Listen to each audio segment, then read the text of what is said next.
Good morning students, standard 8 subject Hindi. फिर से हम पत्र में आ गए। अभी तक हमारे 3 पत्र हो गए। आज हम करेंगे पत्र नंबर 4 और पत्र नंबर 5।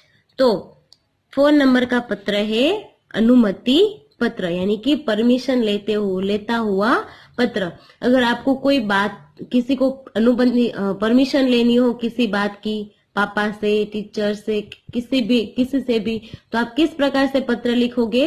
तो ये पत्र उसी प्रकार का है, अनुमति पत्र। प्रवास में जाने की अनुमति के लिए पिता को पत्र। आपको प्रवास जाना है, आप हॉस्टल में रहते हो और आपको पापा से परमिशन लेनी है, तो उसको पत्र लिखना है। तो जीवन भारती छात्रालय, स्टेशन रोड, दाहोद, 29 सितंबर 2011। तो यहाँ पे किसका एड्रेस है?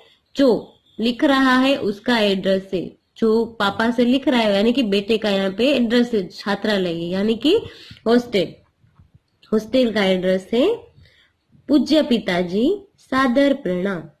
यहाँ पे संबोधन भी आप लोग याद रखना कि जिस प्रकार से हमारा संबंध आता है उसी प्रकार से। आप यहाँ पे ऐसे नहीं लिख सकते कि प्रिय पिताजी, नहीं, एक संबोधन भी ऐसा अच्छा होना चाहिए।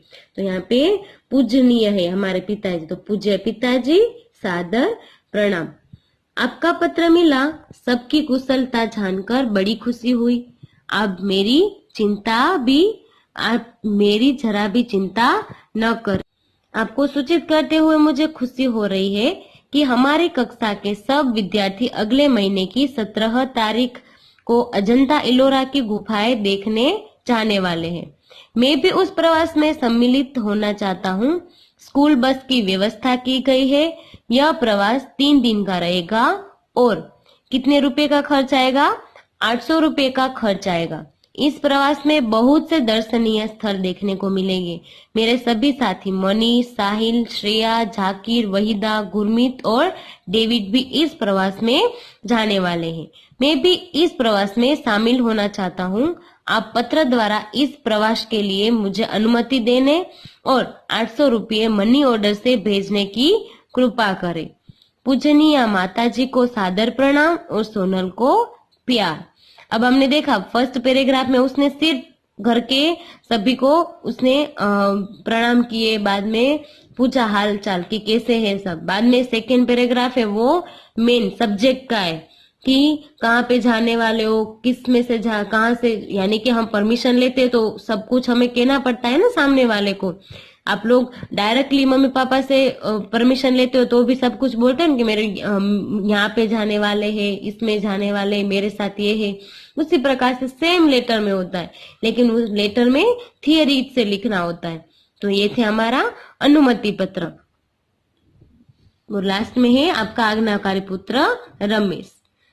अब हम देखते हैं 5 नंबर का पत्र, प्रार्थना पत्र। छुट्टी के लिए प्रधान अध्यापक को पत्र लिखो, यानी कि प्रिंसिपल को पत्र लिखना है। देसाई फलिया, भावनगर, 23 फरवरी 2011। सेवा में, यहाँ पे देखो अलग है यहाँ पे कि अब आप लोग यहाँ पे एड्रेस के बाद यहाँ पे संबोधन इस प्रकार से आता है। आप लोग टीचर को लिखते हो तो सेवा में श्री आचार्य महोदय, डीए सार्वजनिक विद्यालय भावनगर। आदरणीय गुरुदेव, सविनय निवेदन है कि मेरी बहन की शादी आगामी 27 तारीख को निश्चित की गई है। मैं उसका इकलौता भाई हूँ। हम लोगों के यहाँ शादी की कितनी धूम रहती है इससे तो आप अनजान नहीं है, यानी कि आपको पता है। फलतः साथ भेज रहा हूँ।